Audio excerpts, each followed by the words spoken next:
ფრენსის ფორდ კოპოლას ლეგენდარული ფილმი ნათლია პოპულარობით არა მხოლოდ ამერიკაში, არამედ მთელს მსოფლიოში სარგებლობს. კოპოლა მაფიას არა როგორც კრიმინალურ დაჯგუფებას, არამედ ერთ მუშტად შეკრულ ოჯახად წარმოაჩენს, რომლის მიზანიც ახლობლების დაცვა და მეგობრების დახმარებაა.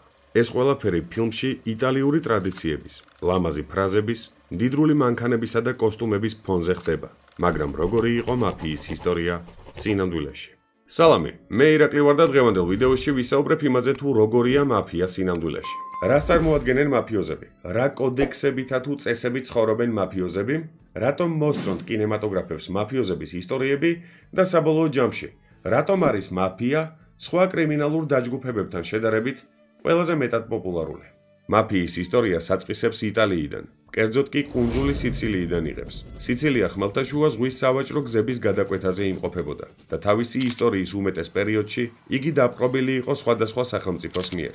მე-19 საუკუნეში სიცილია არაბებმა დაიპყრეს, მე-11 საუკუნეში ნორმანებმა, მე-12-ში ფრანგებმა, მე-15-ში ესპანელებმა. ჩამოთვლილ დამპყრობლებს გარდა კუნძულს თავს ესხმოდნენ ბერძნებიც, გერმანელებიც და ავსტრიელებიც. სიცილიელები ექსპლუატაციის მსხვერპლები იყვნენ. ამდენი დამპყრობლისა და მმართველის ფონზე გასაკვირი არ არის, რომ სიცილიელებმა შექმნეს სხვადასხვა ტიპის კრიმინალური დაჯგუფება დამპყრობლების წინააღმდეგ. აღნიშნული დაჯგუფებები ძარცვავდნენ უცხო ტომელებს და ხშირ შემთხვევაში ნადავლს ანაწილებდნენ ისევ და ისევ მოსახლეობაში. სწორედ ამან შეუწყო ხელი იმას, რომ მაფიის ერთგვარი ფუნდამენტი შექმნილიყო საზოგადოებაში. იტალიის გაერთიანების და შესაბამისად სიცილიის მიერთების, ეგრეთ წოდებული რესორჯიმენტოს შემდეგ გამეფებული უკანონობისა და ცენტრალური მმართველობის ორგანოს სისუსტის ფონზე ჩამოყალიბდა მაფია. მაფია წარმოადგენდა ერთგვარ სტრუქტურას, რომელიც სიცილიურ საზოგადოებაში ურთიერთობებს ალაგებდა. 1875 წელს სიცილიური პრეფექტის მოადგილემ, კავალერმა სარანიამ, მისწერა საგარეო საქმეთა მინისტრს შემდეგი წერილი. მაფია გავრცელდა მთელ სიცილიაში. იგი სხვადასხვა კანონ-საწინააღმდეგო მეთოდების დახმარებით ცდილობს სახელმწიფო სტრუქტურების ჩანაცვლებას. მაფიას ახლა იმაზე მეტი ძალაუფლება აქვს, ვიდრე ხელისუფლებას. მოდით განვიხილოთ ზოგადად როგორ გაჩნდა ტერმინი მაფიოზი. ტერმინი მაფიოზის წარმოშობის რამდენიმე ვერსია არსებობს. ერთ-ერთის მიხედვით სიტყვა მაფიოზი წარმოიშვა სიცილიური სიტყვიდან მაფიუსი, რაც თავის მხრივ ნიშნავს ლამას, მოხდენილს, მამაცს, თავდაჯერებულს. მეორე ვერსიის მიხედვით სიტყვა წარმოიშვა 1860-იანი წლების ბოლოს სიცილიაში დადგმული სპექტაკლიდან, რომელიც პალერმოელ პატიმრებზე იყო. სპექტაკლის სახელი კი I mafiosi della vicaria იყო, რაც ითარგმნება როგორც ვიკარიელი მაფიოზი. სპექტაკლის მთავარი გმირი ბანდიტების ბოსი გახლდათ, რომელიც იცავდა ქალაქის პატიოსან მაცხოვრებლებს. სიცილიელ კრიმინალებს სწორედ ამ პიესის შემდეგ ეძახდნენ მაფიუსის. სპექტაკლმა ხელი შეუწყო მაფიოზების, ანუ კრიმინალების რომანტიზირებას. ისინი წარმოჩნდნენ როგორც გმირები, რომლებიც სიცილიის მოქალაქეებს იცავდნენ. ადამიანებად, რომლებსაც გააჩნდათ ღირსება და კოდექსი. ადამიანებად, რომლებიც ებრძვიან ხელისუფლებას, ძარცვავენ მდიდრებს, ხოლო შემდგომ ეხმარებიან ღარიბებს. არსებობს სიტყვა მაფიოზის, ან უпростоრედ მაფიის ალტერნატიული განმარტებაც. 1282 წელს სიცილიელები აუჯანყდნენ ფრანგებს და ამ აჯანყების დროს სიცილიელების ლოზუნგი იყო Morte alla Francia, Italia, Alia და შესაბამისად სიტყვა მაფია სწორედ აი ამ ფრაზის აბრევიატურას წარმოადგენს. თავად განგსტერები სულაც არ იყენებენ სიტყვა მაფიას.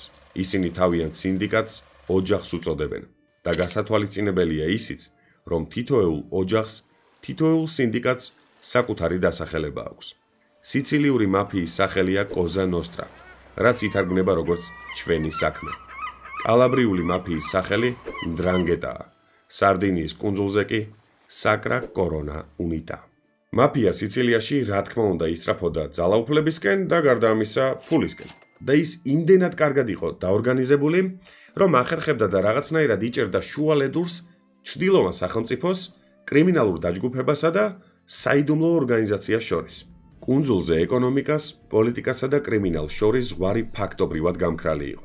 ამ პირობებში ის ადამიანები, რომლებსაც ბიზნესის დაწყება სურდათ, ვერ დარჩებოდნენ სამართალდამცავების იმედად. იმიტომ რომ სამართალდამცავები ვერ დაიცავდნენ მათ, ვერც მათ ოჯახის წევრებს და ვერც მათ საქმიანობას. ძალადობა სიცილიაზე ყოველდღიურ ნორმად იქცა და ამ ყოველდღიურ ძალადობას პუბლიცისტმა ლეოპოლდო ფრანკეტიმ ძალადობის ინდუსტრია უწოდა. ძალადობის ინდუსტრიაში მაფიის ბოსი იქცევა ისე, თითქოს იგი კაპიტალისტიც, იმპრესარიოც და მმართველიც არის ერთდროულად. ის განაგებს ყველა კრიმინალურ გადაწყვეტილებას, არეგულირებს პასუხისმგებლობების გადანაწილების საკითხს და პერსონალის დისციპლინას აკონტროლებს. სწორედ მაფიის ბოსი იღებს გადაწყვეტილებას, თუ რა მოიმოქმედოს, თავი შეიკავოს ძალადობისგან, თუ პირიქით, უფრო სასტიკ მეთოდებს მიმართოს. იტალიური მაფიის ძალა და სიმტკიცე განპირობებულია იმ ფაქტით, რომ იგი ძალიან კარგად არის სტრუქტურირებული. ანუ აქ იერარქიულ დონეზე არის გადანაწილებული, თუ ვინ რას გააკეთებს და ვის რა დავალება ექნება. ასევე გასათვალისწინებელია ის ფაქტიც, რომ მაფიას აქვს, ასე ვთქვათ, თავისი კოდექსი, ერთგვარი კანონების კრებული, რომელსაც აბსოლუტურად ყველა მაფიოზი, იგივე მაფიოსო, იცავს. დუმილის კანონი, ომერტა. სწორედ ომერტას, დუმილის კანონის, იგივე ურთიერთპასუხისმგებლობის დამსახურებაა ის, რომ მაფიამ დროს, შეტევებს და სასამართლოებს გაუძლო. ვინც ყრუა, ბრმაა და თან მუნჯია, ის მშვიდად იცხოვრებს 100 წელს. აი რას გვეუბნება ძველი სიცილიური ანდაზა. ვენდეტა, იგივე სისხლის აღება. ეს მაფიის ერთ-ერთი უმთავრესი პრინციპია. 1921 წელს ქალაქ პალერმოს პროკურორი ვენდეტას შემდეგი სიტყვებით აღწერდა. ვენდეტა საშინელი რამ არის. ვენდეტის მსხვერპლი კვდება იარაღით, დანით, საწამლავით. ის შეიძლება გაგუდონ და შემდეგ დაწვან კიდეც. ვენდეტის მსხვერპლები არიან იმის ნიმუშები, თუ როგორ მოეპყრობა მაფია მის წინააღმდეგ ამხედრებულ ხალხს. როგორც უკვე გითხარით, ყველა მაფიოზურ კლანს აქვს თავისი ერთგვარი იერარქია და ამ იერარქიას ყველა ძალიან მკაცრად იცავს. იერარქიის ყველაზე დაბალი რანგის წარმომადგენლები იყვნენ ჯარისკაცები, რომლებიც ყველაზე დაბალ ანაზღაურებად შავ საქმეს აკეთებდნენ. ისინი წარმოადგენდნენ ოჯახის არმიას და მათ მართავდათ კაპო. კაპო თავის მხრივ იერარქიის მეორე საფეხურს წარმოადგენს. მას ექვემდებარება 10-მდე ჯარისკაცი. იმისთვის რომ ჯარისკაცი კაპო გამხდარიყო, საჭირო იყო რომ დაემტკიცებინა თავისი ერთგულება და გულწრფელობა. კაპოს შემდეგ იერარქიულად მოდიოდა უმცროსი ბოსი, რომელიც მართავდა კაპოებს. საშუალოდ ოჯახს 5-დან 10-მდე კაპო ჰყავდა, რომელიც სწორედ უმცროს ბოსს ემორჩილებოდა. უმცროსი ბოსი კი თავის მხრივ თავად დონს ემორჩილებოდა. მისი გარდაცვალების შემდეგ კი იკავებდა დონის ადგილს. დონი მაფიის ბოსს წარმოადგენდა. ეს არის უმაღლესი იერარქიული საფეხური, რომელზეც შეიძლება რომ ამა თუ იმ კონკრეტული ოჯახის უფროსი მივიდეს. ეს არის ბევრად უფრო მაღალი რანგი, ვიდრე არის კაპო, ჯარისკაცი ან უმცროსი ბოსი, რა თქმა უნდა. აქ გასათვალისწინებელია ის, რომ დონის პასუხისმგებლობა იყო ოჯახებს შორის დაპირისპირება რომ არ მომხდარიყო და გარდა ამისა, ყველა ქვემდგომ საფეხურზე მყოფ ადამიანს გაეკეთებინა თავისი საქმე. ყველა დონს ყავდა კონსილიერი, ანუ მრჩეველი. იგი ერთგვარი მარჯვენა ხელი იყო, რომელიც მას იურიდიულ საკითხებში ეხმარებოდა. იგი დონს რჩევებს აძლევდა იმასთან დაკავშირებით, თუ როგორ ემართა ოჯახი.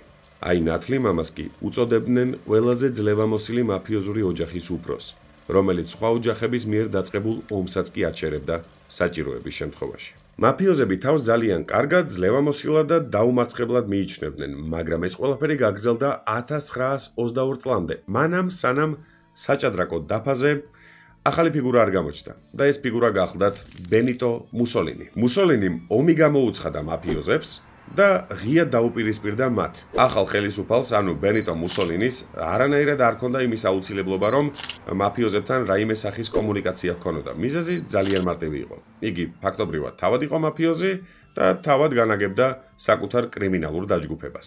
სწორედ ამიტომ, იმის ხარჯზე რომ ძალაუფლება დაკარგეს, მაფიოზურმა ოჯახებმა სხვადასხვა ქვეყნებში და თქვენ წარმოიდგინეთ სხვა კონტინენტზეც კი დაიწყეს თავიანთი საქმიანობა.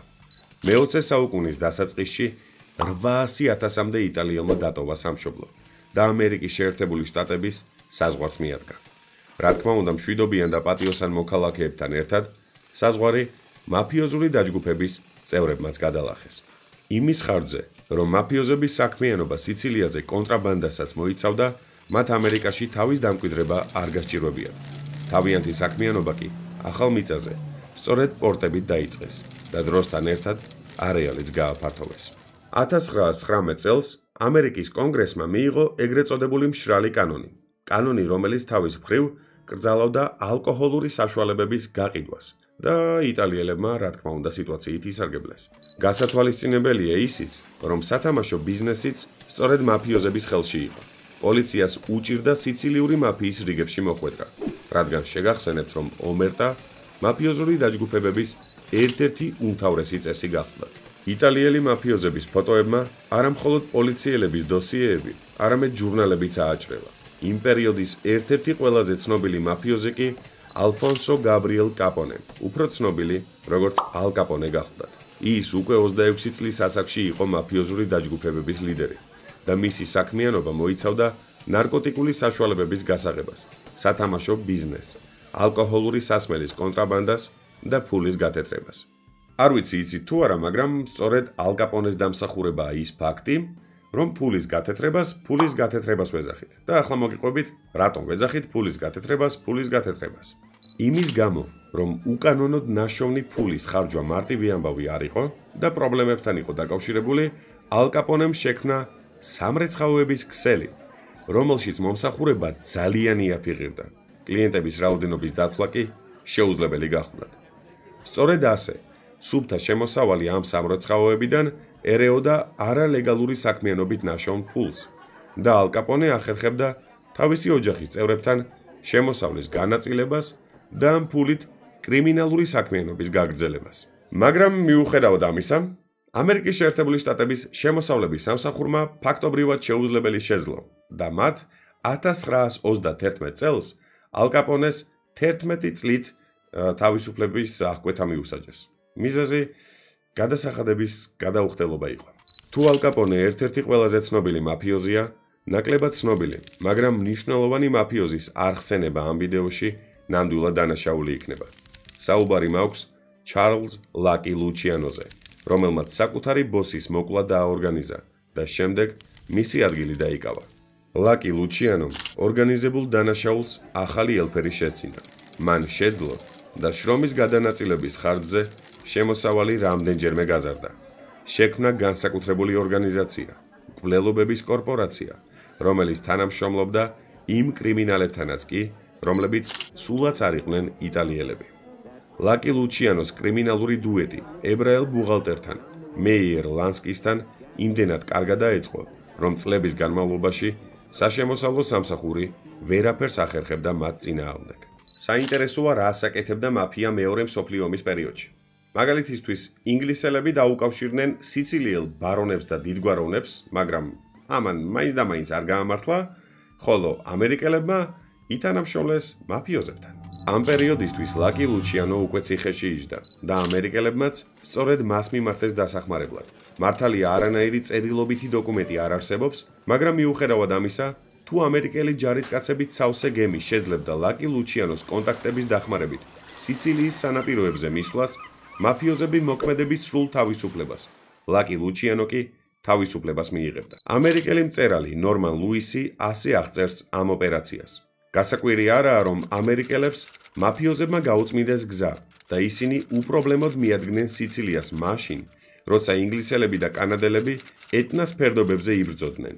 ამერიკელები კი ბრძოლისა და ზედმეტი სისხლის ზღვრის გარეშე ახერხებდნენ გადაადგილებას, რაც პრინციპში ორივე მხარეს აწყობდა.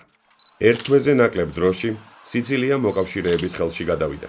მაფიოზების უმეტესმა ნაწილმა საკმაოდ სარფიანი შეთავაზება მიიღო. ნათლიმამებმა სიცილიის სხვადასხვა რაიონები ჩაიგდეს ხელში. სწორედ ასე, სიცილიურმა მაფიამ ისევ გაიდგა ფესვები იტალიაში და ფაქტობრივად ხელახლა დაიბადა მეორე მსოფლიო ომის დროს. მართალია, ბევრი ისტორიკოსი სულაც არ თანხმდება იმ აზრს და იმ იდეას, რომ მაფიოზების წვლილი მოკავშირეების მიერ სიცილიის აღებაში ძალიან დიდი არის, მაგრამ ფაქტი ფაქტად რჩება.